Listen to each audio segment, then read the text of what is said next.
So you gained a few extra pounds this lockdown. It's okay. I think a bunch of people did, so you're not alone. But if you want to know how I am going to tackle my own 15 pounds, yes, I said it, 15 pounds weight gain, then keep watching this video.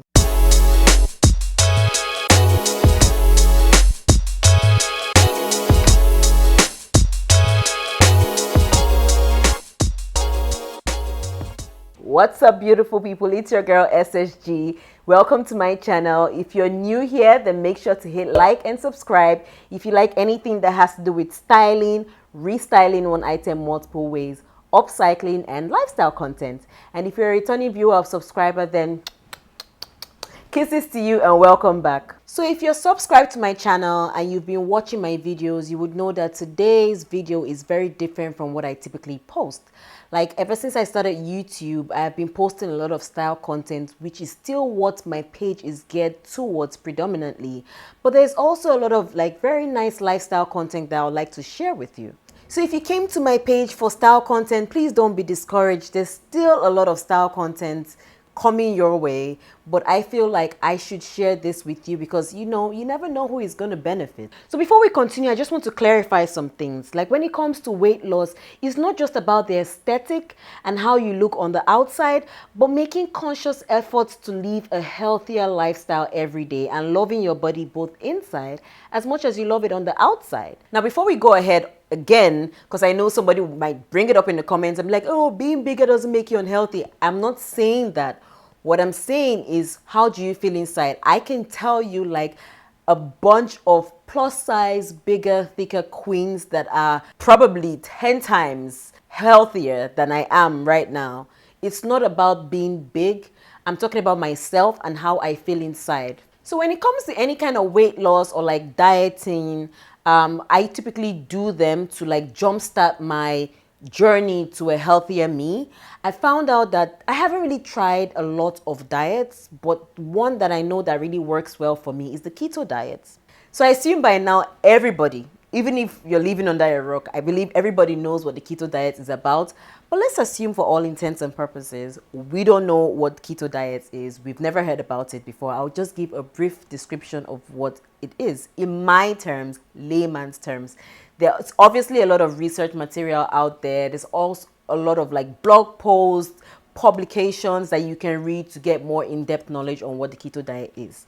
But in layman's terms, it is a high-fat, low-carb, moderate protein diet. Typically, carbs are reduced to about 50 grams of carbs per day. I typically try to get down to about 20, maximum 25 grams of carbs per day. So your body on a regular day when you're eating carbs burns the carbs as fuel. Your energy source is your carb intake, right? But since you're reducing your carbs so much and you're increasing your fats, your body is then forced to use that fat as your energy source. So today I'm dishing out my tips on how to stay focused on the keto diet because it's very, very easy to get swayed or like to lose interest and lose focus. So tip number 1, rid your house of bad foods, in this case, carbs. So remember that on the ketogenic diet, large amounts of carbs are basically the enemy. So no root carbs like potatoes, no grains, no processed foods with sugars, no cereal, no pasta. Rid your house of stuff like this.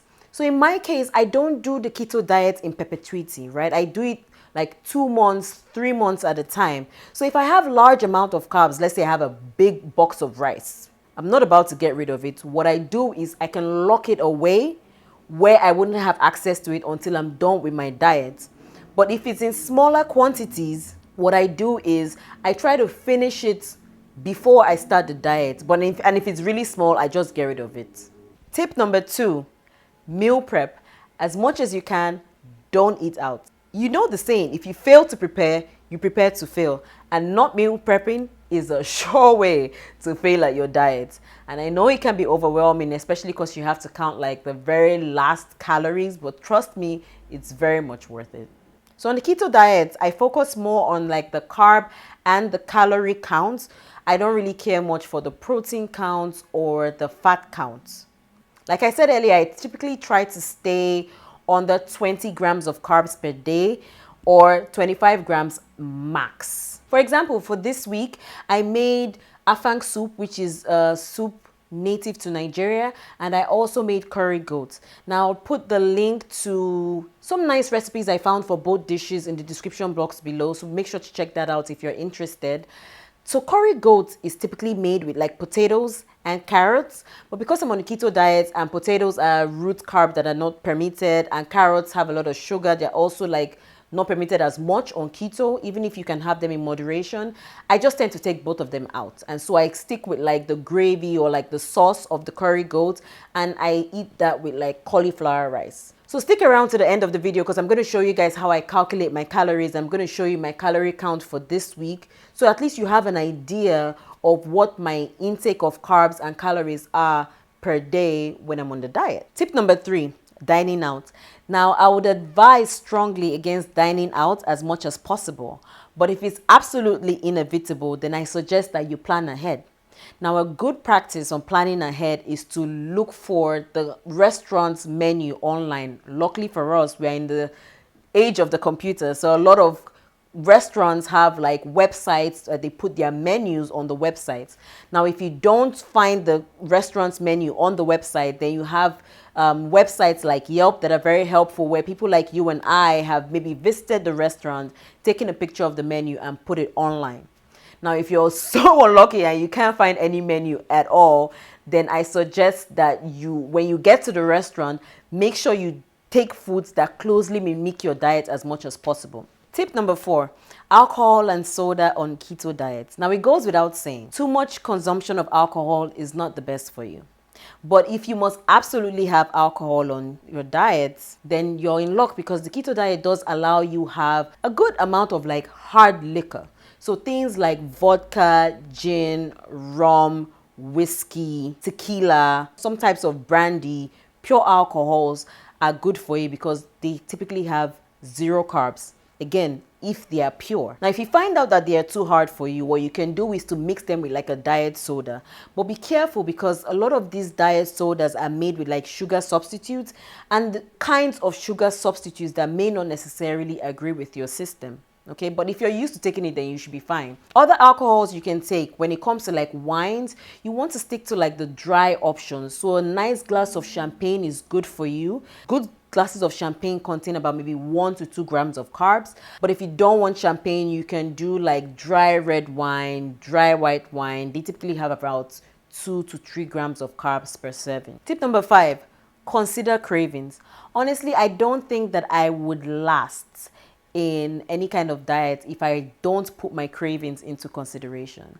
Like, I'm 100% a sweet tooth, so I have to have like my sweets, and this is where monk fruit comes in.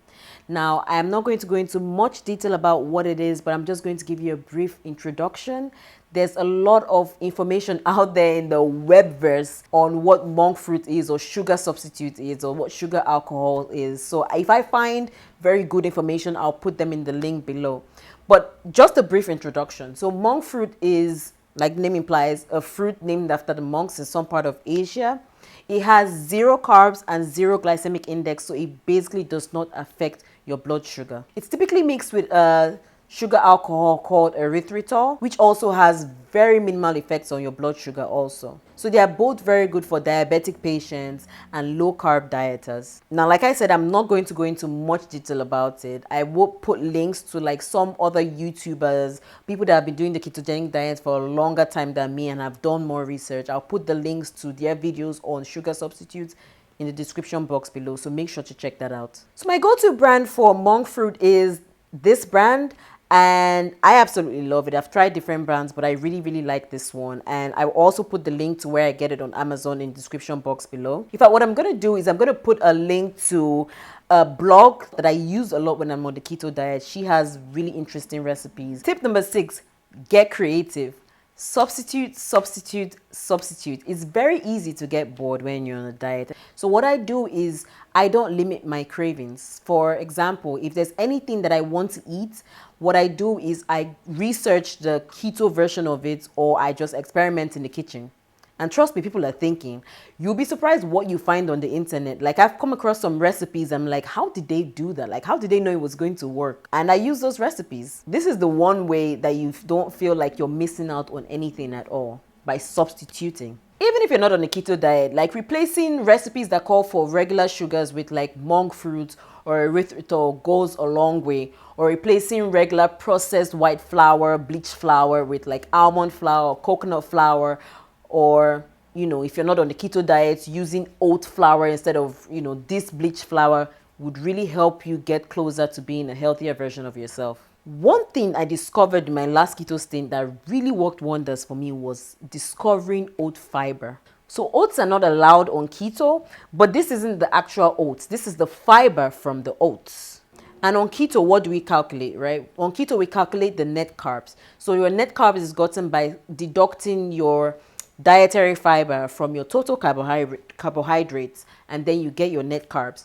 So for something like oat fiber, the brand that I have, the total carbs is 3 grams and the dietary fiber is 3 grams. Taking out the dietary fiber from the total carbs puts it as 0 grams of carbs. So it's 0 calories and it's 0 grams of carbs. I'll put the link to the brand that I use below. For Africans that are looking for something to like swallow with your soups, this is definitely the go-to. I only started using the oat fiber for swallows this go around because I was used to using the cauliflower swallows or the cabbage swallows, but I decided to try one day. I'm like, you know what, oat fiber is really good, let me try it. So what I did was I put like half a cup of oat fiber, mixed it with like a teaspoon or a teaspoon and a quarter of like psyllium husk, and then I made it on the stove. Like you boil some water on the stove, pour in the mixture of the oat fiber and the psyllium husk, and continue to make it like you would make your regular, swallows, semovita, semolina on the stove.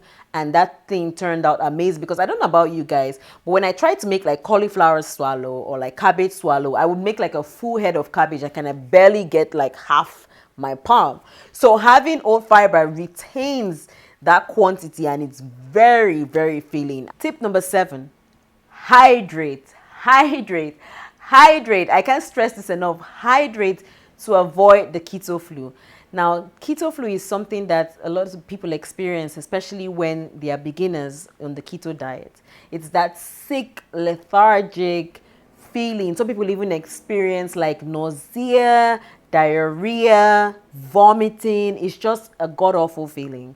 Because what happens is when you start the keto diet, you tend to lose a lot of like nutrients and electrolytes. So that makes you get into that keto flu phase. So hydrating and putting electrolytes in your water, something as simple as putting, organic sea salt in your water would help you a lot.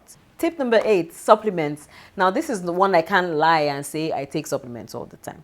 But I will be the first to admit that it's very important. So I try to take them when I remember or as much as possible.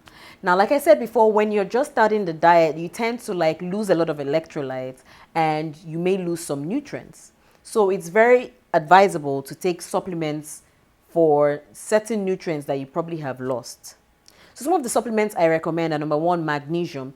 Now, magnesium is the most common electrolyte deficiency when people start the keto diet. So when you have magnesium deficiency, you tend to be very irritable. You tend to even have insomnia and even muscle cramps. So taking magnesium boosts, obviously, your immune system, helps regulate your blood sugar, obviously replenishes the electrolytes that you've lost. Now, if you don't want to take actual magnesium supplements, you can up your intake of things like spinach, avocado, mackerel, fish. Those things are quite helpful. Now, supplement number 2 I strongly recommend is the omega-3 fatty acid supplement. So omega-3 is more like your healthy fats. So you want to get as much healthy fats and reduce the like omega-6s, which is like the bad fats, reduce your triglycerides. Supplementing with omega-3 fatty acids is very helpful. Now, if you don't want to take the actual omega-3s, you can go ahead and like increase your intake of like healthy fatty fishes like salmon or mackerel also. Tip number 9, sneak in a workout when you can. This is absolutely not compulsory, but I found that it's very helpful to help speed up the process to burn that fat quickly. And regardless, I'm an advocate for working out and making workouts more of a lifestyle than a quick fix. I think everybody should be working out, even if it's something as simple as taking brisk walks around your neighborhood. Trust me, it's very helpful. And my final tip, have fun with it. I mean, what's the point in starting a diet that you dread and you wake up every day feeling like, oh God, another day? If you don't liking it, then maybe this diet is not for you. But if you follow the tips that I've given you, you should absolutely love it. It should feel a lot easier to get through the days and you should enjoy it. So I promised you guys I was going to show you what like my meal prep is and what I eat in a day. So here you go. So I know this may be a bit restrictive. This is one of my strict days, but I typically try to stay under 1,500 calories a day. And like I said, I try to stay under 20 grams of carbs a day, maximum, absolute maximum, 25 grams of carbs per day. So I hope this video is very helpful and I hope it encourages you to jumpstart your journey towards a healthier and better lifestyle. Like I said, my channel is geared towards style and lifestyle. So if you're here for the style content, don't be discouraged, not to worry, there's more style content for you. Please make sure to like, subscribe, and share this video with friends and family. Your girl is trying to get to 100 subscribers and we are one person away. So help me make it happen. Also, make sure to check out my Instagram for more style and lifestyle content. And I would see you guys next week. Love and light. Bye.